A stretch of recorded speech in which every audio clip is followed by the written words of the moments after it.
Welcome in, YCN Sports Talk. Jeremy Stout, Andrew Zerhide. Hope you all had a happy 4th of July, and we are here talking some basketball. All those Celtics fans had a good 4th. Yesterday on Tuesday, reports in the afternoon and then kind of confirmed later in the evening on the 4th of July, Gordon Hayward signing with the Boston Celtics. Yep.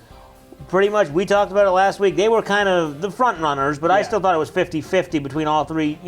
Celtics definitely had the biggest chance. Right. But, when a team has an opportunity to go back to their first team, Utah's not a bad team, or go to Miami and save some money and with the no income tax down there. Right. You just weren't sure, but lo and behold, he comes to Boston.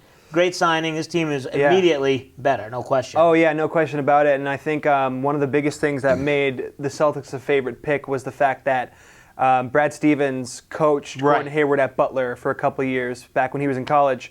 And so the two of them coming together, I think Gordon Hayward's letter, he said something like, we have unfinished business, the two of us, to win a championship together. That's true. So it looks like they're fired up and ready to go. Definitely a great signing. Definitely makes his team much better.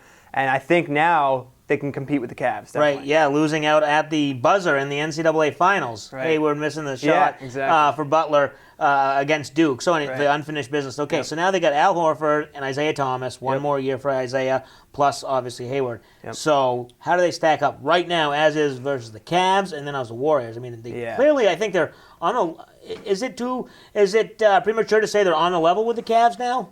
Or are they still maybe a little bit behind? I think right now, to me it's even. It would just be a really competitive game. Maybe the Cavs would have a slight advantage, but I think they match up very well now.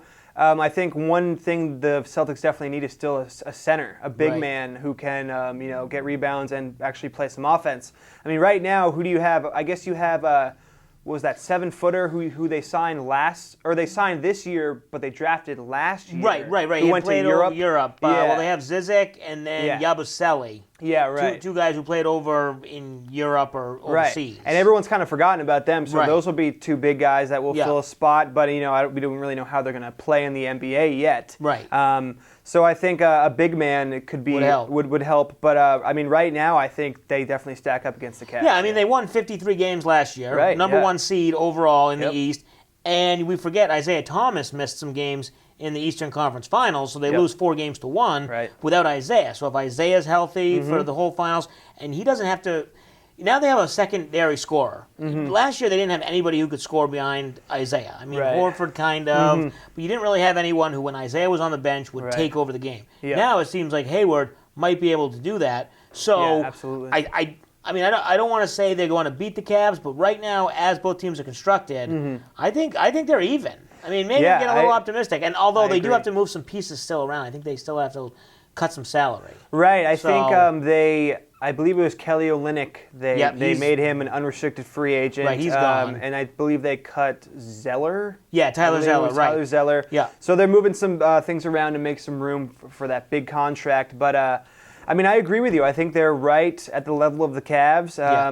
Maybe, like I was saying, a big man would kind of push them over the edge a little bit. But to me, it's really... Do they stack up against the Warriors? Right now, I don't think you can say that they do. The Warriors are just that much better. Yeah. Do you think there are more moves to come to start the season, or is it they'll play the season now and then maybe the All-Star break, the trading deadline, they might make a move? Or do you think they're going to go into the season with this roster? Because I had heard that they had to shed more salary. Maybe it's Jay Crowder's gone. Right. Marcus Smart, maybe. Yep, I've heard Marcus Smart on the trade block, definitely. I would think they'd keep Avery Bradley just because he is such a good defender. But you got to imagine maybe one more tweak before they start the season. Yeah, I think they would make a tweak. But I think in terms of their big splashes, their big moves, that's probably it. I could definitely see them trading Marcus Smart for maybe another future round, a draft pick or something. Right. So there will be a smaller move, but for the most part, I think they're content with the Hayward signing. And it's kind of weird. With the Celtics window right now of winning, do you really go all in right now with the Warriors? Because the Warriors are going to be so hard to take down. So do you kind of be more patient? Now we're seeing with this Gordon Hayward signing, they're not being so patient. Right. So it's kind of a weird balance. And it's interesting because they're not blowing up the future because they still have all these draft picks. They just signed Hayward. So We'll take a break, and when we come back, we'll talk more about that. What's their window, 3 years, 5 years, and a lot of other moves around the rest of the NBA. We'll take a break. You're watching YCN Sports Talk.